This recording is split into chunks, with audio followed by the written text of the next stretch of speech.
ये video dynamic programming के बारे में है। डायनेमिक प्रोग्रामिंग की एक subset problem digit DP problem है।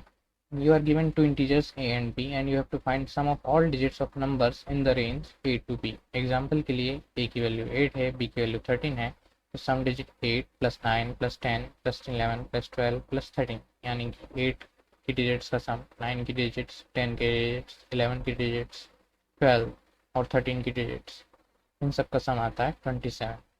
ये जो अप्रोच है, इस अप्रोच का एक टाइम कॉम्प्लेक्सिटी एनालिसिस करते हैं। हम एक फॉर लूप इनिशिएट कर रहे हैं ए से बी तक के लिए, और हर फॉर लूप में हम लास्ट डिजिट को एक्सट्रैक्ट करके उसे आंसर में प्लस करते हैं और लास्ट डिजिट को उसमें से रिमूव करते हैं। सो फाइनली अगर ए से बी तक में एन नंबर्स ऑफ डिजिट्स हैं, एन नंबर्स इन टोटल, और हर नंबर के पास में एट मोस्ट के डिजिट्स हैं, सो हमारी कॉम्प्लेक्सिटी हो जाती है ओ ऑफ एन की। ये कॉम्प्लेक्सिटी काफ़ी ज़्यादा है अगर हम बड़े नंबर्स पर इसे लेकर के जाएँ, और इसलिए इसमें टाइम लिमिट एक्सीड होने की प्रॉब्लम आती है। So, is there any better approach? What is DP? What are the steps to create a DP algorithm? Why DP is a better approach for this problem, and how can I know that a problem requires DP? इन सभी का हम answer देखेंगे। तो recursive approach है इसके लिए। सबसे पहले जो हम कर रहे थे कि 1 2 3 4 5 इस तरह से हम एक फॉर लूप इनिशिएट करके रन कर रहे थे, तो इस लूप में आप देख सकते हैं कि कुछ नंबर जो हैं वो फिक्स्ड हैं, जैसे कि 1 1 1 0 0 0।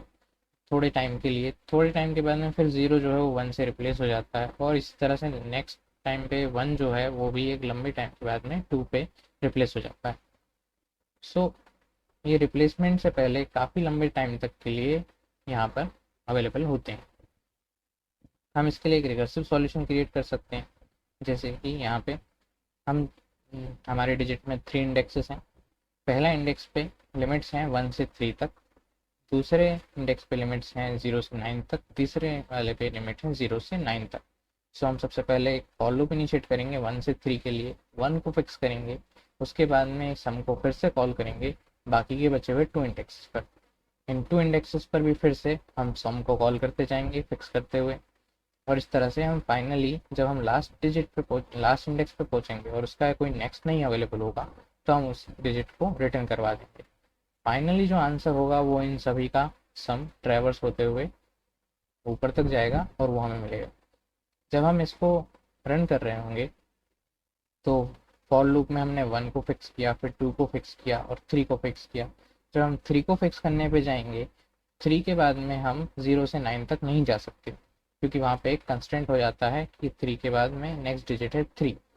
लेकिन जब यहाँ पे 2 होगा तो 2 के लिए हम 0 से 9 तक जा सकते हैं, लेकिन 3 के लिए हम 0 से 3 तक जा सकते हैं। इसी तरह से इस वाले लूप में भी 0 1 और 2 के लिए नेक्स्ट कॉलम पे हम 0 से 9 तक जा सकते हैं, लेकिन जैसे ही 3 आएगा हम वहाँ पर नहीं जा सकते।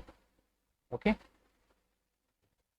सो हमें इस चीज़ का बस ध्यान रखना है। यहाँ पे फाइनल जो आंसर होगा वो होगा हमारा 1 से लेकर के 330 तक डिजिट्स का सम माइनस 1 से लेकर 100 तक जो भी डिजिट्स हैं उनका सम, क्योंकि हमें 101 से 330 तक का सम चाहिए टोटल। इसमें एक क्वेश्चन आता है कि हम फर्स्ट डिजिट को एक्सट्रैक्ट कैसे करेंगे। फर्स्ट डिजिट को एक्सट्रैक्ट करना मुश्किल काम होता है। यहाँ पे तो हम लास्ट डिजिट को एक्सट्रैक्ट कर रहे थे रिमाइंडर के थ्रू, लेकिन फर्स्ट डिजिट को जब एक्सट्रैक्ट करना हो तो उसके लिए हम पूरे के पूरे नंबर को ही एक स्ट्रिंग के फॉर्म में कंसिडर कर लेते हैं। अब what is DP? Dynamic programming refers to simplifying a decision by breaking it down into sequence of decision steps। Easy words में एक अप्रोच होती है एल्गोरिथम डिज़ाइन की, जिसमें हम लास्ट प्रॉब्लम को सब प्रॉब्लम्स में डिवाइड करके सॉल्व करते हैं, जैसे कि फिबोनाची सीरीज को जनरेट करना या फिर किसी भी नंबर का एक फैक्टोरियल का कैलकुलेट करना। ये सब होते हैं डायनामिक प्रोग्रामिंग के टाइप्स। डायनामिक प्रोग्रामिंग एक्चुअल में क्या है? एक्चुअल में डायनामिक प्रोग्रामिंग है रिकर्जन प्लस मेमोराइजेशन। ये एक तरीका होता है जिसमें हम ओवरलैपिंग को रिड्यूस करते हैं। ओवरलैपिंग का मतलब होता है किसी भी रिकर्सिव फंक्शन को सेम आर्गुमेंट वैल्यूज के थ्रू कॉल करना। अब जब सेम आर्गुमेंट्स पे आप उसको कॉल करेंगे, एक बार आपने उसको पहले भी कॉल किया है और उसने उस आर्गुमेंट पे एक प्रोसीज करके आपको रिटर्न किया होगा। रिकर्सिव फंक्शन है तो फंक्शन के अंदर फंक्शन है और भी बहुत सारे फंक्शंस हैं, इस तरह से कॉल होते जाएंगे। और जब आप सेम आर्गुमेंट से उसी फंक्शन को दोबारा कॉल कर रहे हैं तो आप केवल टाइम कॉम्प्लेक्सिटी इंक्रीज कर रहे हैं, स्टैक को ओवरफ्लो कर रहे हैं, बस यही सब हो रहा है। सो इसे रिड्यूस करने के लिए हम यूज़ करते हैं मेमोराइजेशन कॉन्सेप्ट। मेमोराइजेशन का मतलब होता है कि हर स्टेट पे जो भी आउटपुट है उसे सेव करते जाना। डीपी का मतलब सिर्फ होना है कि सीरीज को जनरेट करना या फिर सिंपल टास्क प्रोवाइड करना, ये काम नहीं है। डीपी का एक बहुत बड़ा स्कोप होता है। डीपी में जो रिकर्सिव फंक्शन कॉल्स होती हैं उनको स्टेट्स के फॉर्म में सेव किया जाता है और इन स्टेट्स को मल्टी डायमेंशनल एरेज के फॉर्म में सेव किया जाता है। सो कई बार क्या होता है कि रिक्वायरमेंट्स इन स्टेट्स को सेव करने की काफ़ी ज़्यादा बढ़ जाती है और हमें मल्टी डायमेंशनल एरे बनानी पड़ जाती है जो कि 4 डायमेंशन से 5 डायमेंशन तक भी पहुंच जाती है। So steps to create a DB problem. अब तक हमने ये देखा है कि डीबी प्रॉब्लम के लिए एल्गोरिथम अगर क्रिएट करनी है तो सबसे पहली ज़रूरत है कि वो एक रिकर्सिव फंक्शन होना चाहिए। हमने डिजिट डीपी के लिए अभी अपना रिकर्सिव फंक्शन बना लिया। सो डीपी एल्गोरिथम इसकी कैसे बनाएंगे? सबसे पहले रिकर्सिव फंक्शन को बनाते हैं, फिर डीपी टेबल यानी एक डीपी एरे को इनिशियलाइज करते हैं जो कि हमारे हर इस एक स्टेज पे रिजल्ट को स्टोर करके रखेगी। नेक्स्ट, जो भी इसके आर्गुमेंट्स या फिर पैरामीटर्स होते हैं वो स्टेट्स या फिर डायमेंशन के फॉर्मेट में वर्क करते हैं। जो भी हमारे रिकर्सिव फंक्शन है उसमें जो आर्गुमेंट्स हैं या फिर जो पैरामीटर्स हम पास करेंगे उन सभी को हम एक डायमेंशन बना देते हैं इस टेबल का, और फिर इन डायमेंशंस को हमें एक अप्रोप्रिएट लिमिट भी देनी होती है क्योंकि किसी भी प्रोग्रामिंग में एरे का जो साइज होता है वो मैक्सिमम 10⁶ एलिमेंट से ज़्यादा एक्सीड नहीं किया जा सकता। सो एक लिमिटेड कंस्टेंट में हमें इस डायमेंशन को मेंटेन रखना होता है। फाइनली जो भी हमारा रिजल्ट आता है रिकर्सिव फंक्शन का उसे हम नेक्स्ट रिकर्सिव फंक्शन को कॉल करने से पहले सेव करते हैं। ये सब हम अभी देखेंगे अभी। सिमिलर प्रॉब्लम्स जो कि इस पे बेस्ड हैं जो आप सॉल्व कर सकते हैं अगर आपने डिजिट डीपी को अंडरस्टैंड कर लिया तो।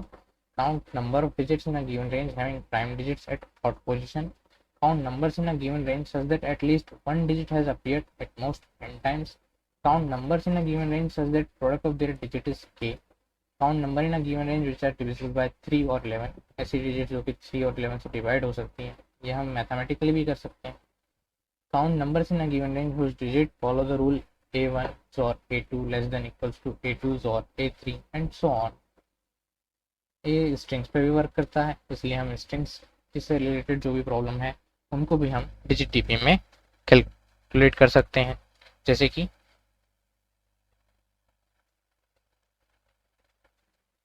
count number of strings which lexicographically comes between string a and b and having length less than greater than equal to a less than equal to b, number of vowels is greater than k.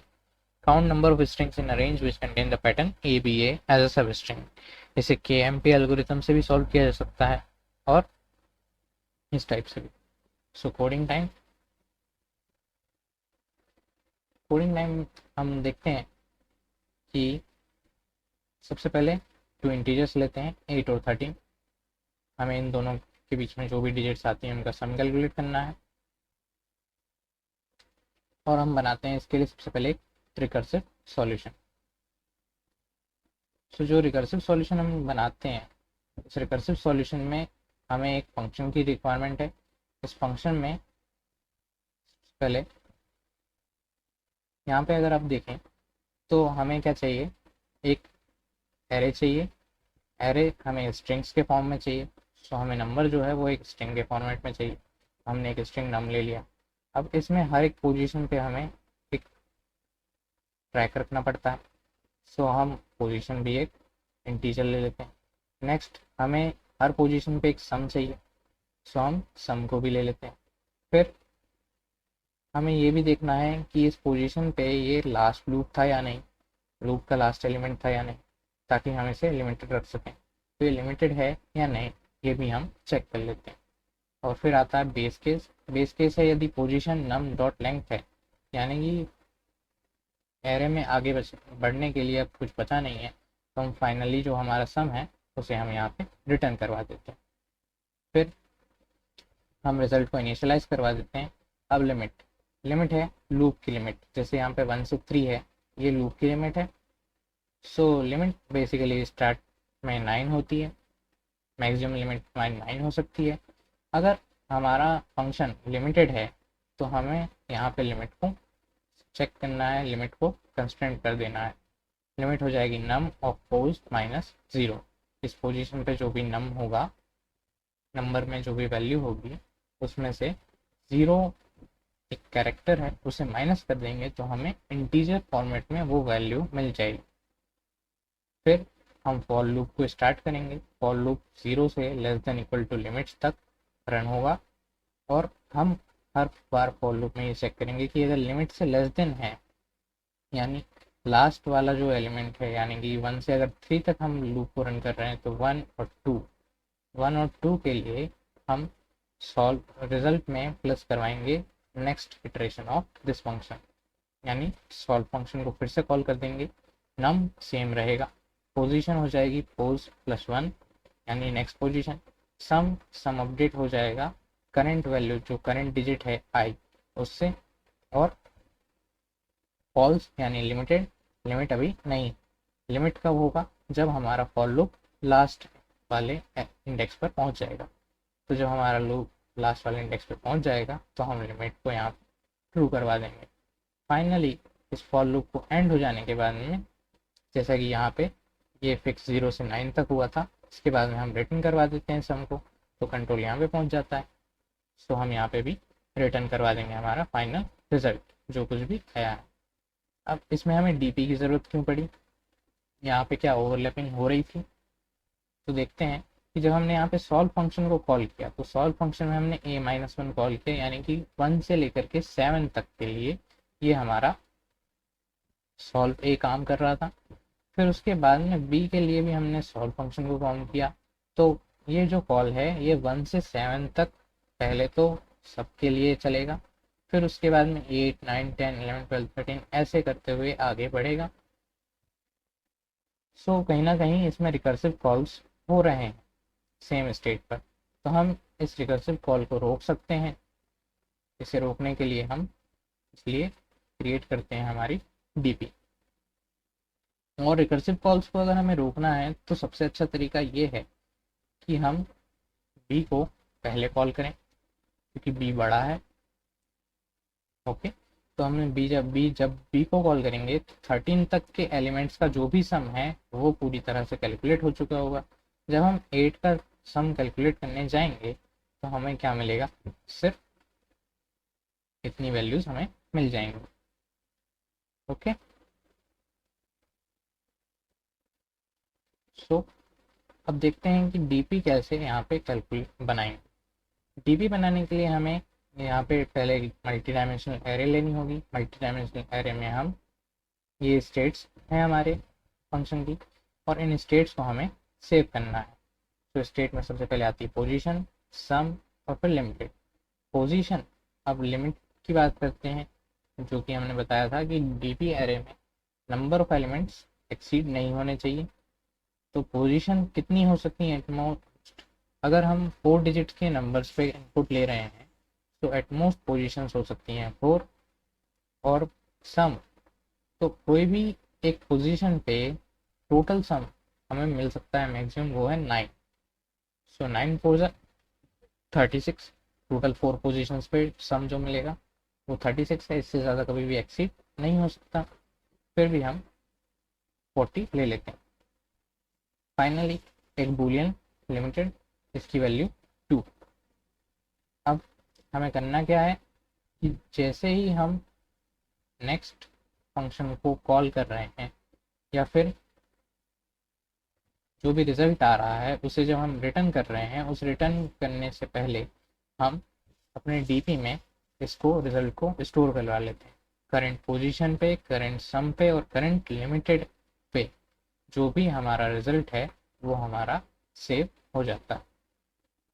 और यहाँ पे finally हम एक check लगा देते हैं कि अगर डीपी का पोजीशन सम ऑफ लिमिटेड जो है ये अगर -1 नहीं है, हमने डीपी एरे को यहाँ पे मेम सेट के थ्रू इनिशियलाइज किया है -1 से।